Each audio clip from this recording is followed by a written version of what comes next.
David, Sydney FC, last time we played them, it was quite a fun game, at least for those of us watching on. How big is it this Sunday? Yeah, I think it's massive. Obviously they're a point behind us, and we need to start putting a little gap between us and 7th as well. So if we can get that win, it puts us another 4 points away from those guys, and we can start looking ahead. So yeah, it's a big game. Come to Eden Park, it's been a bit of a fortress for the Phoenix. How important is it to maintain that this Sunday?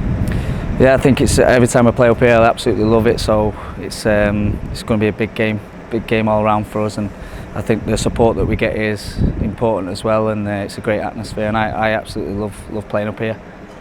Just as someone who's sort of committed for a couple of seasons past, obviously there was the announcement last week on a few players leaving, and what did you make of that? Yeah, obviously I'm gutted because they're big players for us, really good guys. We've been together for 2 or 3 years, so it's disappointing when you lose such calibre of players, and football's one of them things that I've got used to that over my career of good players and good people moving on, and for them they've made that decision, and if it's the right decision for them, then you've got to respect that, and we've got to move on and look forward for next year as well. Just on Oscar Zawada and Ozzy Craig, they've taken to the A-League like ducks to water. You've been around this club long enough to be able to judge people. Where do they rank in terms of attacking sort of players in this league?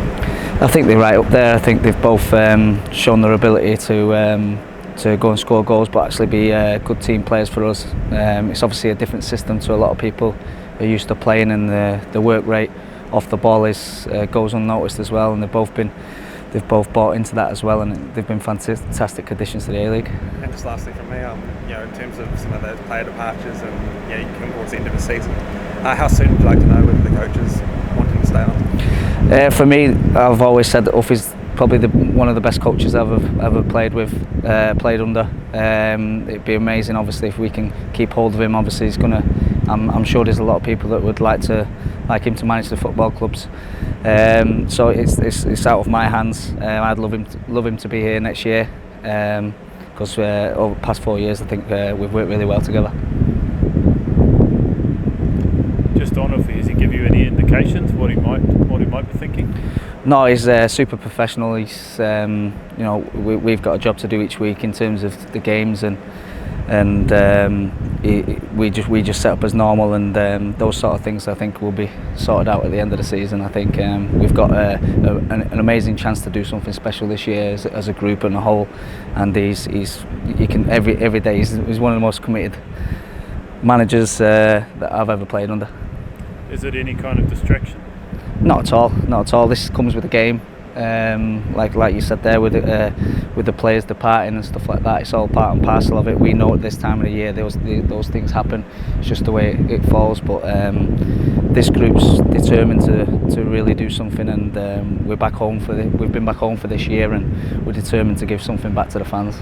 And talking of doing something special, how would this season's team compare to the previous teams you've been in here? I think it's on par with the first year. I think squad-wise, definitely in depth that we've got. I think it compares to that first year. I think with COVID that first year, if we didn't have COVID, I think we could have done something really good that year. But I think this year we've put together a squad that's capable of going above and beyond. Yeah, what do you think is possible in terms of above and beyond? I don't know. I think we've got to secure that place first, and then when we do get into it, I think we're going to be well equipped, better equipped than what we have done in recent years to actually give it a good go in those finals.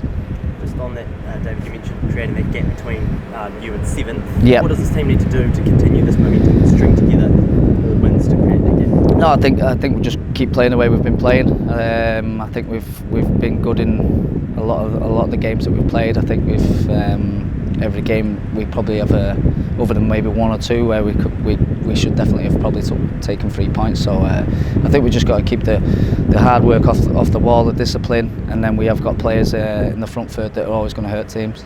Andrew mentioned it before, but did you talk much about the fortress that you've created at Eden Park, and I guess the success you've had here and what the crowd does for you here?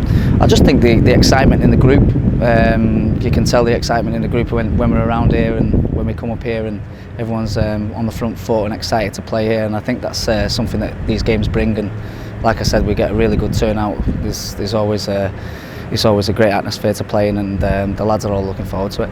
Just with the players departing, you mentioned that they're quite crucial to this team. I mean, do they address the group, to make that announcement to you guys first? I mean, how does that all go down, and I mean, how do you receive to that? No, sort of.